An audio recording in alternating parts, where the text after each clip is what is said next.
Chapter 1. The staircase sways in shot as the camera tracks the small group climbing its narrow wooden steps. The image is grainy, green-tinted monochrome, low-light amplified night vision, a style of video familiar to regular viewers of TV paranormal investigation show Where the Dead Walk. The group gather at the head of the landing before a door. One after another, they step through into the void beyond. The camera follows, crossing the threshold to reveal a large attic space cluttered with bric-a-brac, disused furniture, crates and boxes. It seeks out a slim woman and a heavy-set rural-looking man sporting beefy mutton chop sideburns. The night vision's idiosyncrasies conspire to transform the two into an otherworldly-looking duo. The man, resembling some sort of token-esque troll, the woman an ethereal albino creature with luminous eyes and a dark seam snaking up the left side of her neck. In reality, their appearance is somewhat less exotic. The man is the landlord of the public house in whose attic the group presently huddle. The woman is Kate Bennett, Where the Dead Walk's principal presenter. When not rendered via night vision, her eyes are a simple, sober, mahogany brown, and the dark seam climbing her neck is easily identifiable as a burn scar. She places a hand on the landlord's arm. Is this where most of the sightings of the apparition have occurred? That's right, the landlord responds. Majority of the staff won't come up here alone anymore. How many people claim to have witnessed the pale lady? Over the years, loads. You mentioned objects being moved, knocked over, sometimes even appearing to have been thrown. The landlord nods. That's not all. A few weeks ago I was shifting some stuff over there and the door slammed shut for no reason. Bang! Like someone had just given it a good shove. Well, I'm not easily spooked, but even I tend not to hang around up here any longer than need be. Kate nods sympathetically. Can we stay for a while? She looks to check with the rest of the crew. Is that all right with everyone? The crew mumble their consent. Kate calls forth one of the group, a short, neat, middle-aged man in a dark suit. Charles, can you sense anything here with us? The man nods. I certainly can, Kate. There's a good deal of energy concentrated in this space.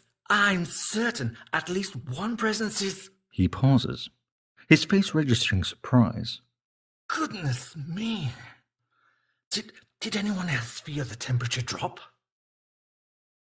There are vague mumbles of agreement.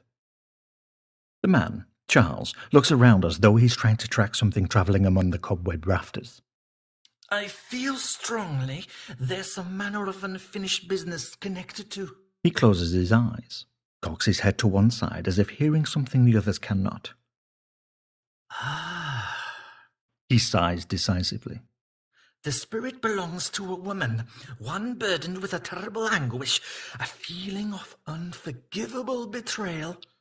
How could he have, she thinks. How could he have?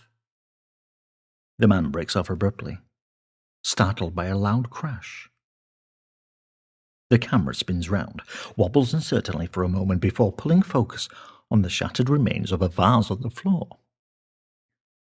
The attic erupts in a jumble of screams, swears, and frantic movement. The view lurches back up, captures everyone scrambling for the doorway, until a female voice calls out apologetically. Sorry everyone. I think I might have caught that with my elbow. For Pete's sake, Claire, exhales a man's voice from behind the camera. And then, a moment later, my poor heart's going like the clappers. Your heart? Another male voice chirps. Never mind your heart. What am I going to do about my bloody pants? And just like that, the tension is punctured. Everyone laughs. Kate turned to Keith, who was perched in front of the MacBook Pro's screen. Okay, slip back approximately 6 seconds and cut as everyone's bolting for the door. Eh? Keith twisted from the display, running through a rough assembly of the previous night's footage on Final Cut Pro. He had honed what he dubbed his flash edit down to a fine art. In just a few hours now, he was able to put together a collection of the most promising sequences captured from the previous 24 hours filming, while still at whichever local hotel the crew happened to be using. It was a great way to gauge how well a location had played, or in this case, hadn't. Kate pointed to a spot on the thumbnail timeline at the top of the screen. There. After the shot moves to the broken vase, and everyone's freaking out and scrambling for the door, but before Claire speaks. Kate, won't that make it look like? Like what? Like the vase could have been broken by, you know. What? She asked innocently. Well, a ghost or poltergeist or something. She shrugged. Who's to say it wasn't? Well, Claire. And she said she knocked the vase over. No. Kate corrected him. Claire said she may have caught the vase with her elbow. Maybe she didn't. Keith leaned back, his paunch pulled against his T-shirt. It bore a graphic of Mr. T's face, and underneath it the legend, "Quit your jibber-jabber, fool!" He had an eyebrow raised and an expression that said, "Really?" Kate looked at him square in the eye. Look, Keith, she said. The bale of hay was a duffer. Pretty much the entire night was a washout. We could really use at least one juicy incident. I don't know, Kate. What happens to the show's mission statement? I thought it wasn't supposed to be about juicy incidents, you know. Kate steeled herself. There was a line to walk here, and not just with Keith, but the show itself. They had set out with the finest of intentions, firmly committed to the rigorous investigation of the paranormal, without any manufactured flash, and mostly they had followed through. Mostly. At the outset, they had even drafted a mission statement detailing the spirit in which they would carry out their investigations. They agreed the credibility of the show hinged upon securing the viewer's trust. You had to be seen to be serious, or at least reasonably sober. If there was a bump, you raised the possibility of dodgy plumbing first. If there were claims of ghostly figures wafting about, you first ruled out things like light from passing traffic refracting through the window panes and so forth. This was how you established and built up your credibility.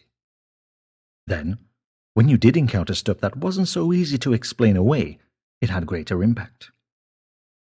If your audience viewed you as a bunch of gullible ninnies who thought every creak was a restless spirit, that was impossible. On the other hand, put out too many shows without an unexplainable bump, strange shadow or such, and you ran the risk of serving up some perilously dull viewing. As admirable as the whole staunchly objective stance thing was, circumstances had changed since the show's inception. The bale of hay provided a case in point. In an ideal world, they would just drop it and do another location. Unfortunately, the ideal world wasn't the one they inhabited. They existed in a world metered by time and budgetary constraints, under the beady eye of a new commissioning editor Kate suspected would like nothing more than to ditch the show entirely. Tight on money and short on time, they had to get Series 2 in the bag and make it look worth the effort. As a result, the bale of hay was going to have to pull its weight. She shifted her chair around, faced Keith head-on and addressed him earnestly.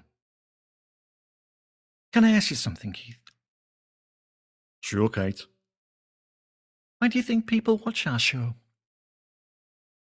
They're interested in ghosts, paranormal activity, all that stuff. I agree. Absolutely. Our viewers sit themselves down on their sofas hoping to catch a glimpse of the paranormal. They want to see us brush up against the other side. They're hoping to see ghosts, tables tremble, light bulbs flicker, watch Charles converse with poor souls unable or unwilling to cross over. There's an audience for that, Keith. She paused. Now, and feel free to be as candid as you like with me here. Do you think there's a similar-sized audience hungry to watch a show about Claire destroying pottery? Do you think that show, let's call it Spatially Challenged with Claire Montgomery, would pull in as many viewers. No, Kate, Keith sighed dryly. I don't suspect it would.